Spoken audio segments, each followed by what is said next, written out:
Douglas Eliseo, gracias por compartir con la audiencia de esta semana no lo que está pasando en la OEA, sino sus reflexiones sobre la crisis interna de la codictadura en Nicaragua y lo que está pasando con los servidores públicos, civiles y militares después del anuncio de Ortega y Murillo que quieren eternizarse en el poder con la anulación de las elecciones.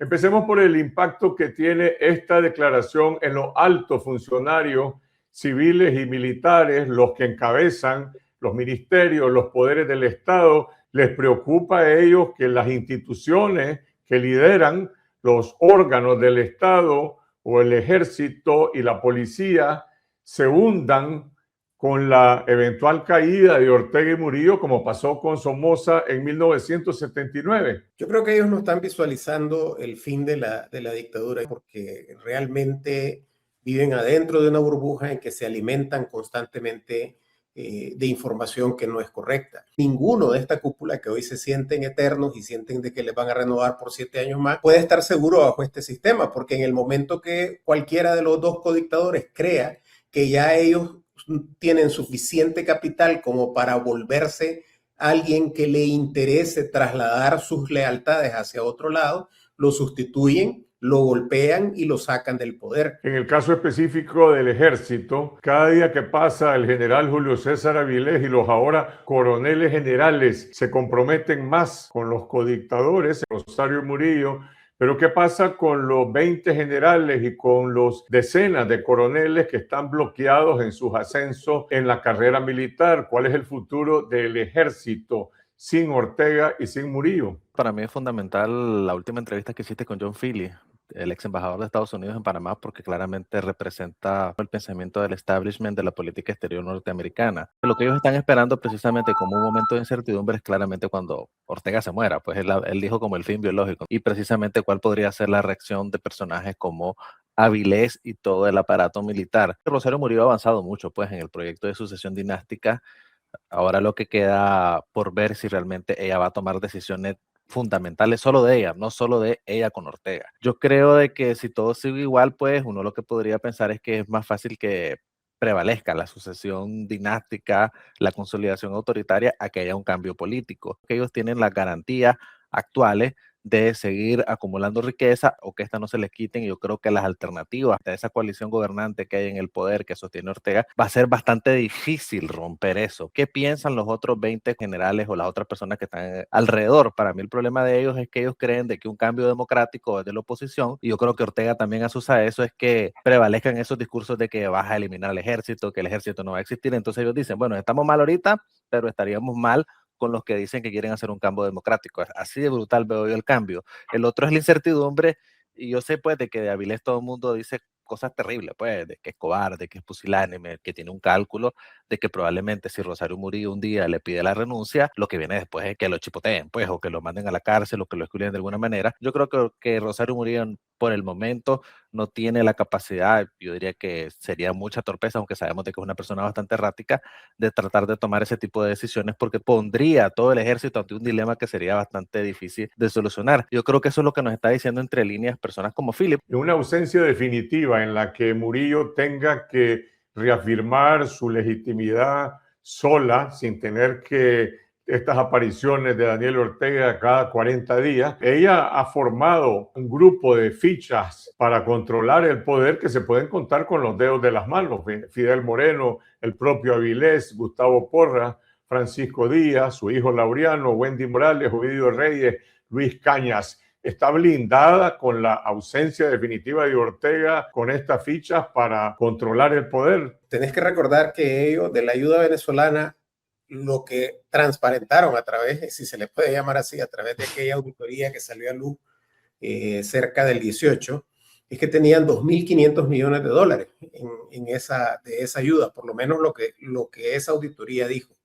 Eso lo maneja el grupo Ortega Murillo, y lo que hacen con eso no solamente es alimentar las empresas, sino que también sostienen al estamento militar más alto y algunos soldados que les interesa, u oficiales más bien, que les interesa a ellos mantener leales a la causa de los Ortega Murillo, no la causa del gobierno ni la causa sandinista, es la causa de ellos como familia. Esto es una coalición sostenida por dádivas, sostenida por el dinero y por la corrupción. ¿Cuál ha sido el efecto de las purgas que ha impulsado Rosario Murillo en las filas del orteguismo? Esta remoción de altos cuadros políticos, militares, una veintena de cuadros del Frente Sandinista, algunos están presos, otros están casa por cárcel, y la mayoría de ellos no eran opositores. El desplazamiento de estos leales a Daniel Ortega ha completado, Murillo, su sustitución por ese anillo que la acompaña a ella y que la acompañaría en caso de una ausencia definitiva de Daniel Ortega. Yo creo que ha ido avanzando. Por lo general nosotros estamos pensando cuándo se va a tocar la tecla equivocada y que una de esas purgas va a generar un mayor descontento que permita una especie de rebelión. Eso no es lo que está pasando, más bien ha sido todo lo contrario. Ha logrado disciplinar a todo el sandinismo, lo que ellos llaman el sandinismo histórico, pero también a la fuerza, todo el aparato de seguridad, defensa e inteligencia, claramente. Ha logrado disciplinarlo y ha sido un gran disuasivo. Yo creo que una variable importante en Nicaragua es el tema del miedo, pues, es decir, todo el aparato que sostiene a la dictadura, algunos con privilegios, pero el miedo a qué represalia puede hacer la dictadura, pero inclusive también el miedo al cambio. Y yo creo que es un tema que tiene que ver con la oposición. Pues esta gente hay que quitarles ese miedo. Que no tengan miedo a un cambio político y democrático en Nicaragua, pues. Yo escucho mucho la propaganda de la dictadura, pues la constante es que atrincherarse bajo la lógica de que los opositores, lo que pedimos democracia, realmente no estamos pidiendo eso, no estamos pidiendo pluralismo, sino que lo que viene después es una persecución contra ellos. Yo creo que ese miedo hay que quitarlo y eso es estratégico, porque para mí es una de las bases que lo sostiene. Entonces para mí son como, esa gente está a dos puyas, pues como se dice popularmente. La puya del miedo de esta purga que ha sido muy efectiva, está persuadiendo mucho para disciplinarlos más, pero por el otro lado también está el miedo que le tienen a la oposición, que nos tiene miedo a nosotros, pues incluyéndome como opositor, hay que romper ese pilar que sostiene a la dictadura, también el miedo que le tienen actores del régimen de la dictadura a un cambio democrático. Pero yo he escuchado a algunos de los principales voceros de la oposición democrática y claramente están mandando un mensaje hacia los servidores públicos y dice quien no tenga crímenes de lesa humanidad tiene que ser parte de una solución nacional, sea del estamento civil, sea incluso del estamento militar. La pregunta es cómo los servidores públicos ven a la oposición democrática. ¿Acaso la consideran como una alternativa de poder o simplemente son personas que están enviando un mensaje? No somos todavía una alternativa de poder, entonces por eso nadie todavía se arriesga. Tenemos que construirnos como alternativa de poder para que alguien pueda tomar riesgo que diga, hombre, si esto llegan a mandar, lo que están diciendo lo van a cumplir. Pero ahorita solamente tienen como referente de poder al Frente Sandinista. Ahora, el miedo, que es una cosa que Ortega maneja muy bien, tiene que ver con no solamente el miedo físico, tiene que ver también con el miedo económico. A los empresarios los maneja por el miedo económico, a los empleados públicos también ocupa ese miedo económico, a otros los maneja con el miedo físico, a la cárcel, al asesinato, al exilio y este tipo de cosas. Él sabe de que están dentro de sus posibilidades maniobrar. Realmente lo que tenemos que buscar aquí es ver de qué forma trasladamos que creíblemente de que somos una opción de poder, y no me refiero a individuos, me refiero al conjunto, de que hay las posibilidades de que Ortega termine su mandato o su régimen de manera abrupta. Hay que apostar por una sociedad inclusiva, una democracia que le dé respuestas a todos y no una democracia que solo dé respuestas a los que se sientan demócratas. Y desgraciadamente hay que decirlo, hay gente que no cree en la democracia, pero aún a esos la democracia tiene que amparar. ¿Qué impacto está teniendo o puede tener la presión externa que se está incrementando, todavía no de manera dramática, después del anuncio que hizo Daniel Ortega, pero todavía sigue Nicaragua en el radar de la opinión internacional, que si van a convocar a los cancilleres, que si van a adoptar otro tipo de sanciones, que si se van a abrir procesos judiciales a nivel internacional, que si gobiernos van a tomar acciones para aislar al régimen? ¿Impacta esto en la cúpula político-militar, en los magistrados, en los ministros, en los generales? La presión internacional yo creo que, claro, es importante pero como que se apaga. Pues hace 2 semanas, cuando Ortega dijo que no iban a haber elecciones, yo vi una reacción bastante fuerte, pero creo que después se desinfló. Si no, miremos todas las declaraciones que hizo el Departamento de Estado y Marcos Rubio sobre el tema de Cuba, pues, y Ortega levanta una estatua en nombre a Fidel, prácticamente es una provocación. Yo creo que Ortega está convencido, pues, de que Estados Unidos no va a pasar de comunicados o no va a pasar de acciones como las que ha venido aplicando anteriormente. Realmente no tiene miedo de que haya una acción decisiva. En determinado momento como que sí lo tuvieron, pues alrededor del 3 de enero, pero hoy no lo tienen. Puede ser que se equivoque, pues como pasó con Maduro. Entonces, yo sí creo que el tema internacional en Nicaragua está teniendo poca influencia actualmente, pues no sé, los veo bastante envalentonados, a menos que estén preparándose para una negociación. Entonces yo creo que ha tenido poco impacto en ese sentido, ese desenmascaramiento que tuvo con esa declaración de que en Nicaragua no va a haber elecciones. Ortega se vende siempre como la estabilidad y nos plantea a nosotros como que si nosotros fuéramos el caos, y es todo lo contrario, pues la oposición debe y tiene que plantearse como la estabilidad, porque lo que plantea Ortega es que después de él viene el diluvio, que los empresarios ya no van a tener ganancias, y yo creo que muchas veces desde ciertos discursos opositores se alimenta ese tipo de narrativas, pues porque claramente hay una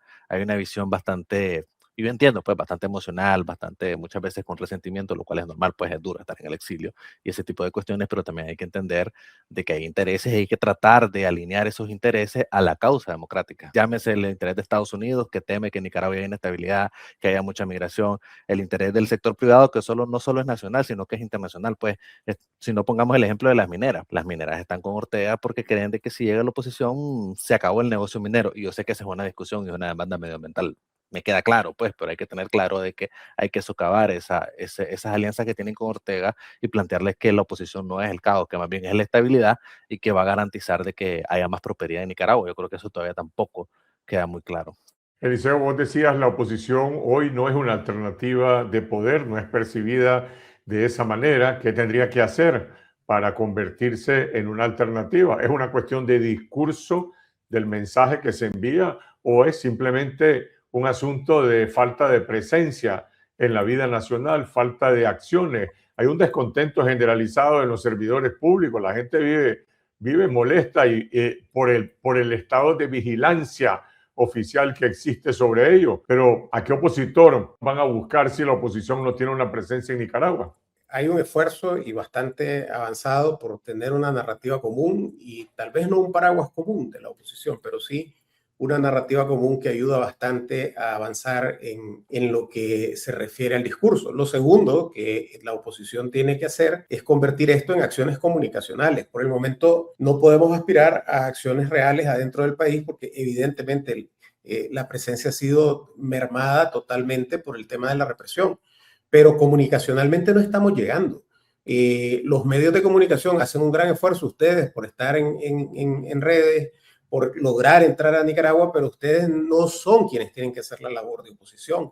El mensaje de oposición tiene que venir desde una estructura que esté calando en mensaje, porque mal harían los medios de comunicación en convertirse en voceros de la oposición simplemente. Ustedes informan lo que objetivamente tiene que informarse. Y la oposición en ese sentido, comunicacionalmente, es ausente. Vos ves las redes sociales de la oposición y son redes sociales que tienen pocos seguidores, que el impacto es bastante limitado adentro del país, y eso es lo que hay que reparar en este momento como alcanzable y a lo inmediato. Ya más adelante podrán hacerse algunas cosas adentro del país, pero por el momento lo que hay que aspirar es a tener capacidad de colocar comunicacionalmente esa narrativa común adentro del país para ir cambiando el discurso de que la oposición, uno, no existe, dos, que la oposición va a llegar solo a robar. Entonces hay que mostrarle que la estabilidad, la transparencia puede venir de la mano de un cambio en Nicaragua donde le dé oportunidades para todos. El problema es que muchos de los que hoy viven de que no existan oportunidades para todos, sino que viven de la ventaja que les da el régimen por encima de los demás, no vas a poder sacarlo de la lealtad que existe al régimen. La oposición no es una alternativa de poder, pero la dictadura se comporta como que la oposición los tiene contra la pared. ¿Por qué razón entonces establecen todas estas leyes para establecer con nombre y apellido quienes no pueden ser candidatos a la presidencia o a diputados y a ilegalizar los partidos y a entronizarse ellos en el poder. ¿Cuál es entonces el poder que tiene la oposición que hace que la dictadura reaccione de esa manera?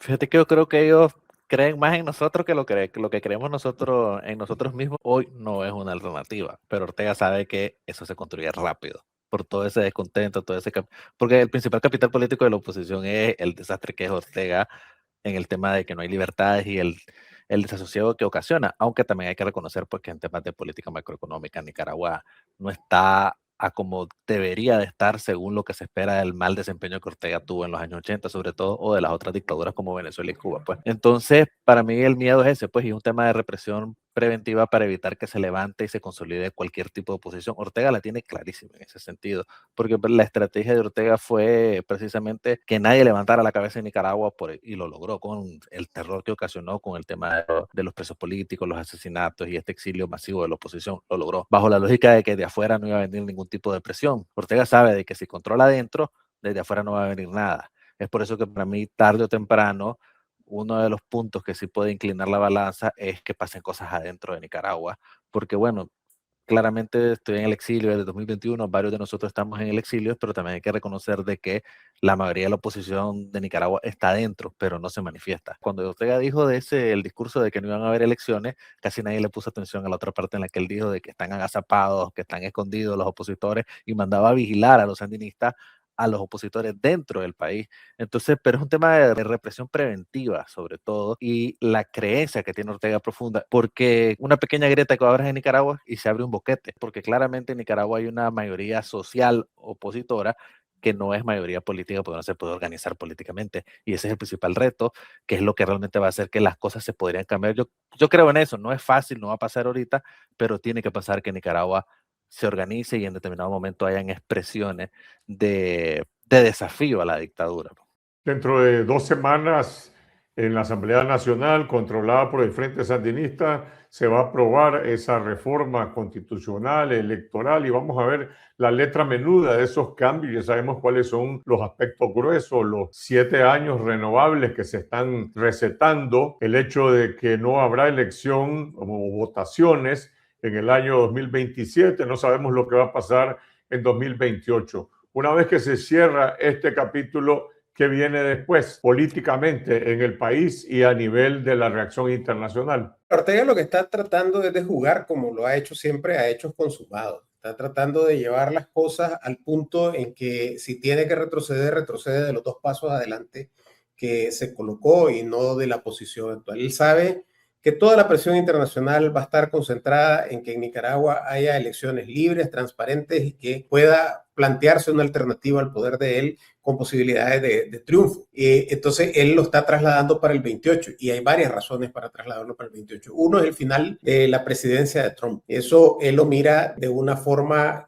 bastante, digamos, táctica, pero que le resuelve su problema estratégico. Él cree que una vez que pase la era Trump se tienen que disminuir sus amenazas. Y lo segundo que va a tratar, y por lo que lo está haciendo, es porque le da un espacio para ensayar una negociación. Y vemos cosas que generan señales de que él ha estado tratando de negociar. Uno, el placet para la embajadora que se presentó ante el Senado tuvo que haber sido antes del discurso, por los tiempos. Entonces quiere decir que él ha abierto algún tipo de ventana de posibilidades de normalizar alguna relación con los Estados Unidos. Y si a eso le sumas el famoso muro de contención que ellos llaman al narcotráfico, ellos creen poderle ofrecer a Estados Unidos un paquete que contenga garantías en temas de inversión, garantías en temas de combate al narcotráfico y combate al terrorismo, mientras logran pasar lo que ellos consideran la mayor amenaza, que es la era Trump.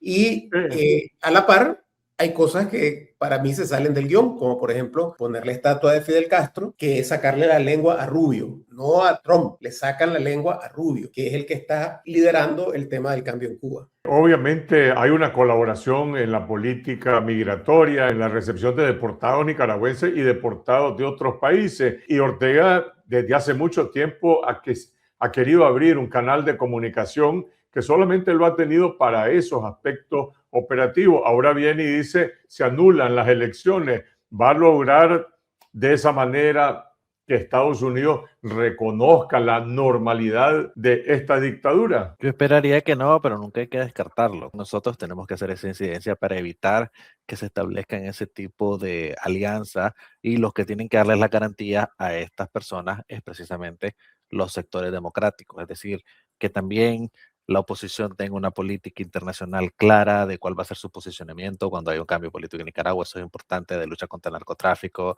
del tema de la regularización de la migración y ese tipo, que son temas bastante complejos, pues, y también el tema de garantizar también el tema de la estabilidad económica de Nicaragua, que significa también garantizar intereses de capital, de inversión extranjera directa en Nicaragua. Pues ese tipo de discusiones que no es cómodo, pues muchas veces hablarlo en la oposición, porque en la oposición estamos más cómodos solo hablando de cosas que son importantes y que nos atañen a nosotros, de violaciones de derechos humanos, de justicia, de exilio, que son nuestros temas, pero no hablamos casi de esos otros temas que son de los que sí habla Ortega con estos actores que le permiten estar en el poder. Yo creo que ese es un reto importante, pues el tener no solo una narrativa, una política clara en todas esas vías. De eso es lo que el Eliseo, yo creo que es cierto, el paquete que Ortega le ofrece a Estados Unidos y a todo el mundo. Nosotros también tenemos que tener un paquete, pues claramente democrático, no corrupto, no lo que caracteriza a Ortega. Pero ¿cuál es el paquete de la oposición para los nicaragüenses y también frente a Estados Unidos y frente a la comunidad internacional? Los principales ejemplos están en la misma América Latina.